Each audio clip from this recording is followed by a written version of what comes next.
Good morning to you, good day to you, good evening to you, whatever time of day you are watching this. I wish you the absolute best.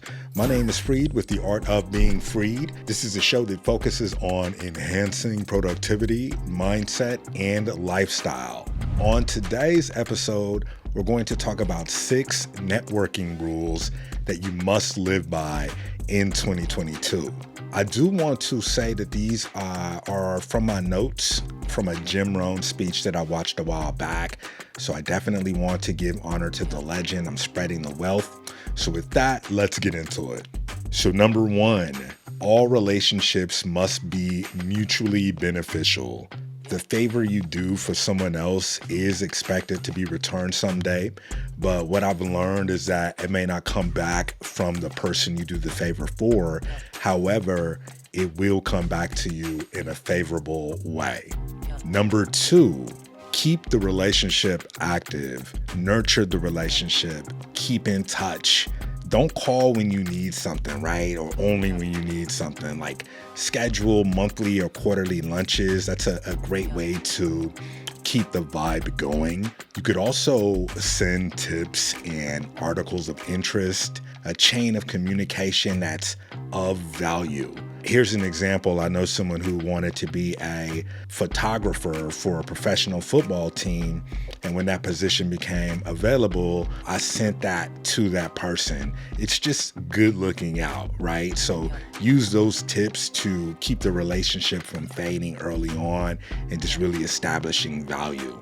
Number 3, express your gratitude and appreciation. Always make it clear that you're appreciative of the contact. People are most interested in themselves. So when you express gratitude and appreciation, it increases your presence. It enhances your presence within that relationship. It allows you to become more memorable with that person.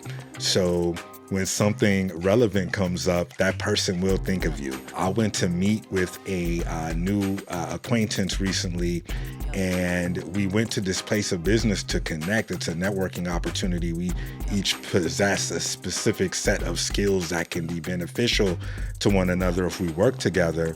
So we go to the business, and he's friends with the owner. Now, when I showed up, I had brought several high-quality art prints as a gift, as a token of appreciation for allowing me into the facility to, conduct business. We were doing an interview. So definitely express gratitude. It's just the human thing to do. Number 4, keep your professional relationships professional. This is an important one.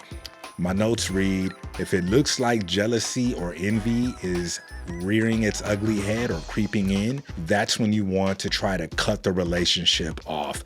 And you want to do it as soon as possible. It's almost like, and it's a corny reference, but like in the zombie movies when a person gets bit and they start to turn, you gotta let them go. Like you gotta cut it, right? So the bite of jealousy and envy, it kind of takes time to show and seep in.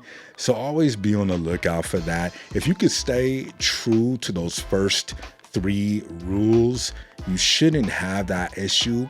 But these things happen, so do your best to stay professional, to stay a professional throughout the relationship. Number 5, remember the other person's need for achievement. By sharing personal experiences and providing guidance and leadership, it shows that you're willing to work with this person and that you care about their vision. So the more you give of yourself in an attempt to work well with others, the more you will receive. This is from my notes here. Everyone's favorite subject is themselves. So I always strive to ask great questions about that person. Like I want to make people I network with feel like stars in a great way.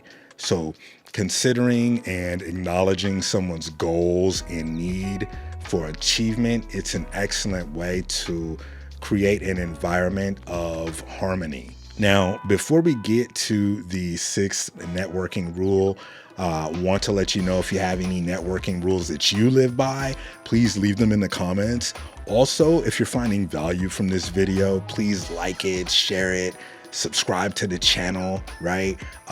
We're dropping new videos weekly. So building positive mindsets, learning new skills, and enhancing your overall lifestyle as we, attempt to level up. That's what this channel is all about, right? The art of being freed. So these are basically notes from my journal and all of the cool people I've met, and I'm just sharing it with you all. So I hope you find value in it. With that, rule number 6, learn to work with others that deserve it, not those who need it. So the 6th and final rule, this is one of my favorites. I actually feel like it could have been number 1. Reading from my notes here, it says that life responds to deserve. As a leader, we have to show people how to deserve it. Not everybody knows how to deserve it. Everybody just gets everything. The information is just readily available.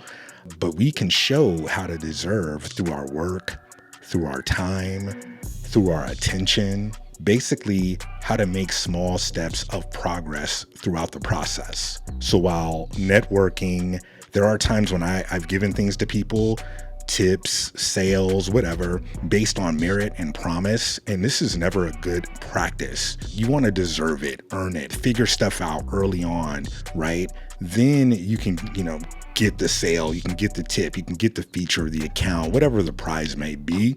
It must be earned and deserved. Thanks everyone for tuning in. If you liked what you heard, please like, subscribe, and share with your friends. You can also connect with us on Instagram at Freed Podcast and our art page at Call Center TV. Until the next episode, I'm Freed, and this is The Art of Being Freed. Thanks for stopping by.